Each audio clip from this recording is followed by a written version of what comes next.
Alléluia, Alléluia, Alléluia, Alléluia, Alléluia, Alléluia. Mes brebis écoutent ma voix, dit le Seigneur. Moi je les connais et elles me suivent. Alléluia, Alléluia, Alléluia. Le Seigneur soit avec vous. Évangile de Jésus-Christ selon saint Marc. En ce temps-là, les apôtres se réunirent auprès de Jésus et lui annoncèrent tout ce qu'ils avaient fait et enseigné. Il leur dit, « Venez à l'égard dans un endroit désert et reposez-vous un peu. » De fait, ceux qui arrivaient et ceux qui partaient étaient nombreux, et l'on n'avait même pas le temps de manger. Alors ils partirent en barque, pour un endroit désert à l'écart. Les gens le virent s'éloigner, et beaucoup comprirent leurs intentions. Alors, à pied de toutes les villes, ils coururent là-bas et arrivèrent avant eux. En débarquant, Jésus vit une grande foule. Il fut saisi de compassion envers eux, parce qu'ils étaient comme des brebis sans berger. Alors il se mit à les enseigner longuement. Acclamons la parole de Dieu.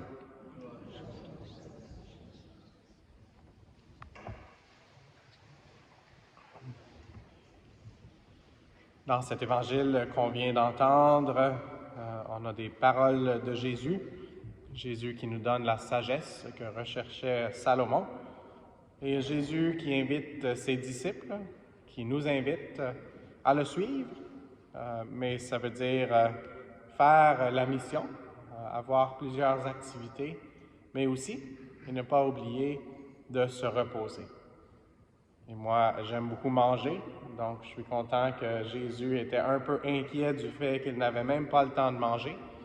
Donc, il essayait de leur faire consacrer du temps à pouvoir se reposer et à pouvoir refaire leur force. Et j'ai mis une emphase sur consacrer, ça veut dire mettre du temps à part. Et donc, c'est pas seulement la nourriture physique dont ils avaient besoin, mais c'était aussi cette nourriture spirituelle, de connecter par l'Esprit Saint avec le Père, et ils étaient avec Jésus. Donc, pour nous aussi, de connecter avec la Sainte Trinité nous permet de refaire nos forces. Donc, les apôtres, même quand on pense au récit de la création, on voit que Dieu s'est reposé.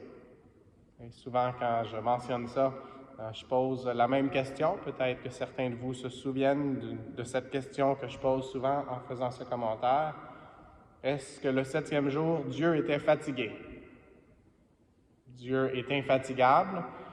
Et donc, pour nous aussi, surtout quand on est fatigué, mais même quand on n'est pas fatigué, c'est de suivre les commandements, c'est de suivre la sagesse de Dieu que de se reposer. Et ça ne veut pas dire d'être paresseux, mais ça veut dire de se connecter avec Dieu pour pouvoir recevoir sa parole, qui est notre nourriture, pour pouvoir écouter sa voix. Et de cette façon-là, on peut continuer à suivre notre chemin.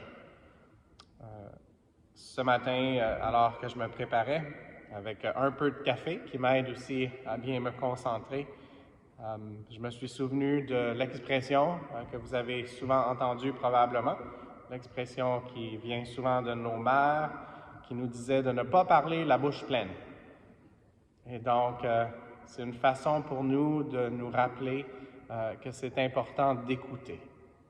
Et donc, pour pouvoir se remplir de la nourriture spirituelle que le Seigneur veut, parfois il faut accepter d'être silencieux, de ne pas parler et de se laisser remplir la bouche et surtout le cœur pour pouvoir retourner à la mission lorsque le Seigneur nous appelle à le faire. Et je veux juste conclure aujourd'hui alors que nous avons cette fête de Saint-Blaise. À la fin de la messe, nous aurons une bénédiction pour notre gorge et aussi on demande la guérison de toutes les autres maladies. Et donc, on peut porter les uns les autres en prière pour qu'on puisse vraiment être touchés par le Seigneur et que par sa guérison, nous puissions porter témoignage. Mais encore là, avec cette image de Jésus qui nous appelle à nous reposer, je pensais parfois c'est bien de reposer sa voix. Et je vois qu'il y a des enseignants ici ou certains enseignants à la retraite, donc ils savent que parfois c'était bien de reposer sa voix pour pouvoir écouter, mais pour pouvoir aussi placer sa voix de façon à ce que les gens puissent écouter le message. Et donc pour nous aussi, parfois, c'est de reposer sa voix pour pouvoir écouter Dieu qui nous parle et ensuite de placer notre voix à son registre qui est celui de l'amour, de la miséricorde, son registre qui nous amène cette paix que seul Dieu peut donner. Donc, prions les uns pour les autres et demandons à la Sainte Vierge Marie de nous aider aussi à écouter la voix du Seigneur pour qu'on puisse accorder nos cœurs au rythme du cœur du Christ. Et la messe aujourd'hui est offerte aux intentions du cœur immaculé de Marie. Et donc, nos cœurs, unis au cœur de Marie, puissent être unis au cœur de Jésus pour imiter tous ceux qui ont proclamé l'Évangile, en incluant Saint Jean-Baptiste, qui était la voix qui criait dans le désert.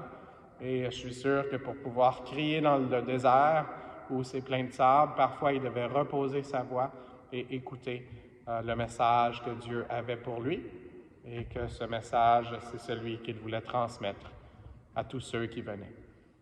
Merci, Maman Marie, de nous aider aujourd'hui à nous reposer en face de toi, face à face avec le Christ, et aide-nous à écouter la voix du Seigneur pour pouvoir la proclamer, comme nous l'avons chanté dans le Magnificat, que nous puissions révéler les mystères et les merveilles de Dieu.